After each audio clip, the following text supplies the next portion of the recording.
Society with your host, David Malmo-Levine.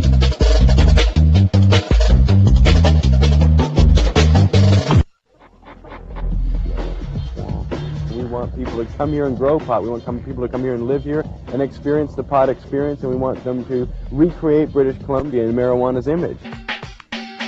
Instead of a church in every town, you've got a McDonald's, and that's taken over as really the thing that we worship and the places that we make pilgrimage to.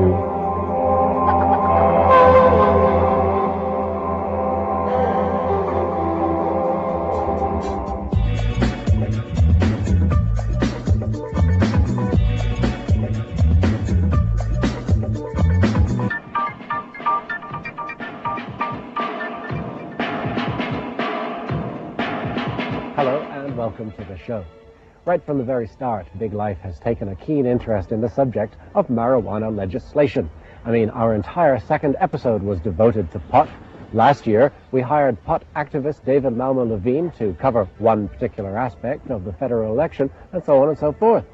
So, what have we learned over the last 2.5 years? There's nothing wrong with this plant. There's not a single thing wrong with marijuana. When I come back to Toronto, I really remember that paranoia that I used to have when I'd want to smoke a joint and realize that I could go to jail for this. Hey, dude, did anybody tell you might get arrested there? Well, in Amsterdam, Cougar here, they've been somewhat lenient over the past year. So, David, they finally arrested you. How was jail? It sucked. That the kind of social consumption of marijuana is something that should be decriminalized. Oh, man, I am so high up. I can almost see the day from here when they'll finally decriminalize marijuana. I mean, ever since Ross Robiliati took the gold out of Acapulco and put it round his neck, the whole debate surrounding dope seems to have become silly and irrelevant.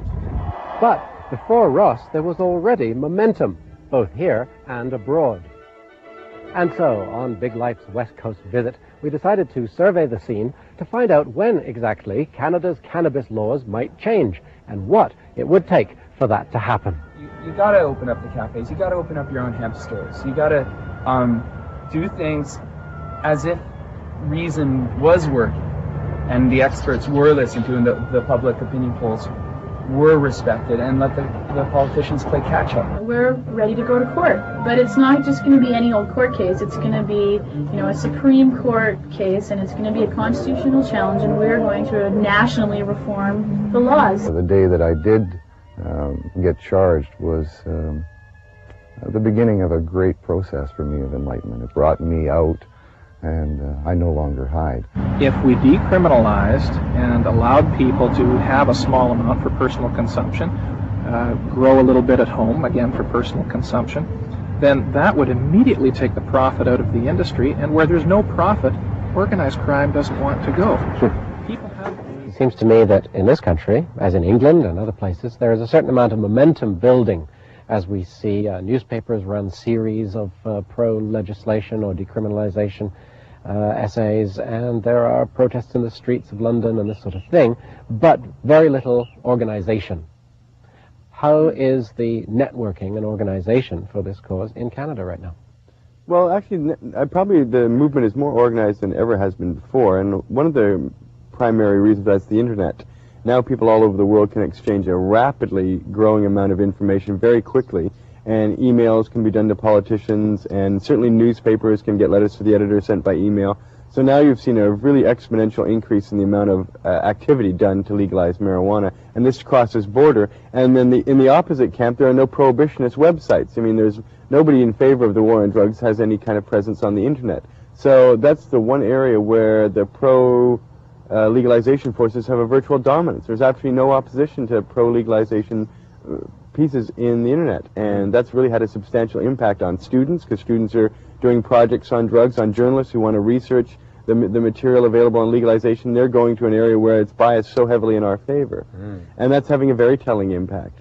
You see, the thing is, there's a pro-legalization voice in every media now, in every segment, every school, every institution has a pro-legalization position. From police departments, you'll find police in favor of legalization. What you don't find is you don't find anybody willing to work hard in Parliament for that.